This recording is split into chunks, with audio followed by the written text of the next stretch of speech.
जय श्री राम। अयोध्या कांड का 67वां सर्ग।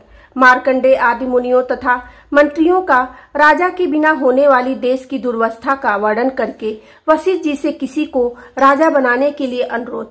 अयोध्या में लोगों की वह रात रोते कलपते ही बीती। उसमें आनंद का नाम भी नहीं था। आंसुओं से सब लोगों के कंठ भरे हुए थे। दुख के कारण वह रात सबको बड़ी लंबी प्रतीत हुई थी। जब रात बीत गई और सूर्योदय हुआ तब राज्य का प्रबंधन करने वाले ब्राह्मण लोग एकत्र हो दरबार में आए। मार्कंडेय, मौद्गल्य, वामदेव, कश्यप, कात्यायन, गौतम और महायशस्वी जाबाली ये सभी ब्राह्मण श्रेष्ठ राजपुरोहित वशिष्ठ जी के सामने बैठकर मंत्रियों के साथ अपनी अलग अलग राय देने लगे। वे बोले, पुत्र शोक से इस महाराज के स्वर्गवासी होने के कारण यह रात बड़े दुख से बीती है, जो हमारे लिए 100 वर्षों के समान प्रतीत हुई थी। महाराज दशरथ स्वर्ग सिधारे श्री रामचंद्र जी वन में रहने लगे और तेजस्वी लक्ष्मण भी श्री राम के साथ ही चले गए। शत्रुओं को संताप देने वाले दोनों भाई भरत और शत्रुघ्न कैकेयी देश के रमणीय राजगृह में नाना के घर में निवास करते हैं।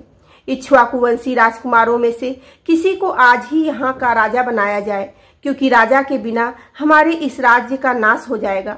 जहाँ कोई राजा नहीं होता, ऐसे जनपद में बिंदुमालाओं से अलंकृत महान गर्जन करने वाला मेघ पृथ्वी पर दिव्य जल की वर्षा नहीं करता है।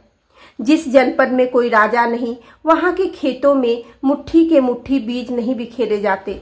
राजा से रहित देश में पुत्र, पिता और स्त्री पति के वश में नहीं रहती। राजहीन देश में धन अपना नहीं होता। बिना राजा के राज्य में पत्नी भी अपनी नहीं रह पाती है। राजा रहित देश में यह महान भय बना रहता है। तब फिर दूसरा कोई सत्य कैसे रह सकता है। बिना राजा के राज्य में मनुष्य कोई पंचायत भवन नहीं बनवाते, रमणीय उद्यान का भी निर्माण नहीं करवाते तथा हर्ष और उत्साह के साथ पूरे गृह भी नहीं बनवाते हैं।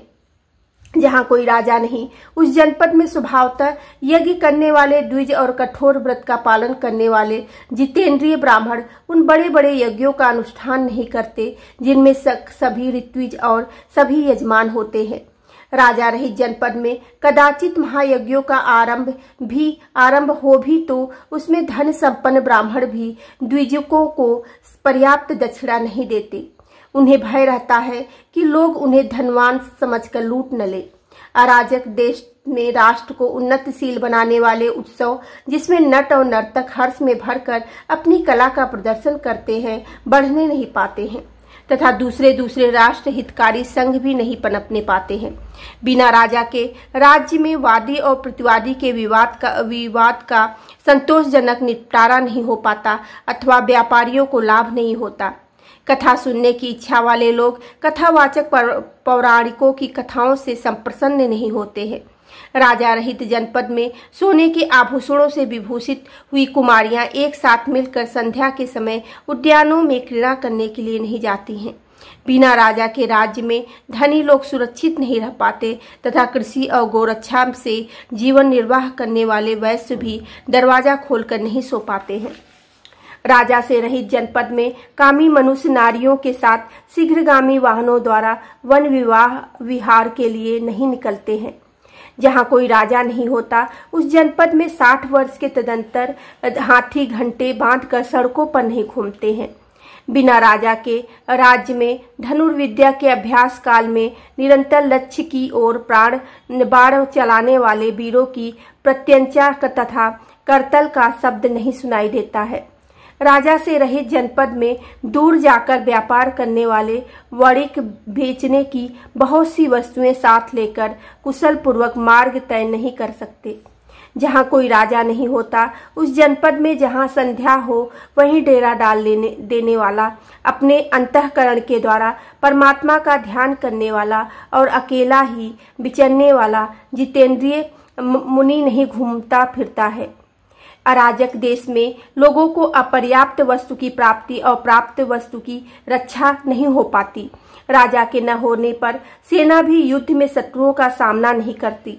बिना राजा के राज्य में लोग वस्त्राभूषणों से विभूषित हो हिष्ट पुष्ट उत्तम घोड़ों तथा रथों द्वारा सहसा यात्रा नहीं करते, क्योंकि उन्हें लुटेरों का भय रहता है।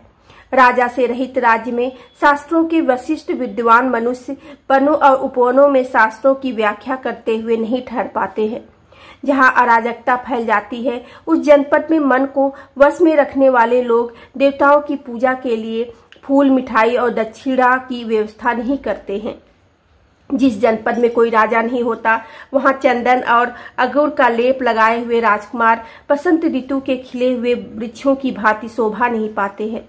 जैसे जल के बिना नदियां, घास के बिना वन और ग्वालों के बिना गौओं की शोभा नहीं होती, उसी प्रकार राजा के बिना राज्य शोभा नहीं पाता है। जैसे ध्वज रथ का ज्ञान कराता है और धूम अग्नि का बोधक होता है, उसी प्रकार राजकाज देखने वाले हम लोगों के अधिकार को प्रकाशित करने वाले जो महाराज थे, वे यहाँ के से देवलोक को चले गए। राजा के न रहने पर राज्य में किसी भी मनुष्य की कोई भी वस्तु अपनी नहीं रह जाती। जैसे मत्स्य एक दूसरे को खा जाते हैं, उसी प्रकार अराजक देश के लोग सदा एक दूसरे को खाते और लूटते घसोटते रहते हैं। जो वेद शास्त्रों की तथा अपनी अपनी जाति के लिए नियत श्रम की मर्यादा को भंग करने वाले नास्तिक मनुष्य पहले राजदंड से पीड़ित होकर दबे रहते थे, वे भी अब राजा के न रहने से निशंक होकर अपना प्रभुत्व प्रकट करेंगे। जैसे दृष्टि सदा ही शरीर के हित में प्रवृत्त रहती है, उसी प्रकार राजा राज्य के भीतर सत्य और धर्म का प्रवर्तक होता है। राजा ही सत्य और धर्म है, राजा ही कुलवानों का कुल है, राजा ही माता और पिता है तथा राजा ही मनुष्यों का हित करने वाला है। राजा अपने महान चरित्र के लिए द्वारा यम, कुबेर, इंद्र और महाबली वरुण से भी बढ़कर होते हैं। यमराज केवल दंड देता है, कुबेर केवल धन देता है, इंद्र केवल पालन करता है और वरुण केवल सदाचार में नियंत्रित करते हैं। परंतु एक ज्येष्ठ राजा में ये चारों गुण मौजूद होता है, अतः वह इनसे बढ़कर होता है। यदि संसार में भले बुरे का विभाग करने वाला राजा न हो तो यह सारा जगत अंधकार से आच्छन्न हो जाए और कुछ भी न सूझ पड़े। वशिष्ठ जी जैसे उमड़ता हुआ समुद्र अपनी तटभूमि तक पहुंचकर उससे आगे नहीं बढ़ता, उसी प्रकार हम सब लोग महाराज के जीवन काल में भी केवल आपकी ही बात का उल्लंघन नहीं करते थे।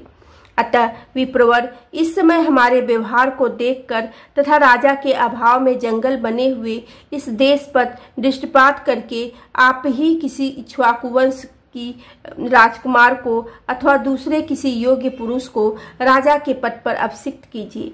बोलो सियावर रामचंद्र की जय। पेवेने सुते हैं नु माने की जय।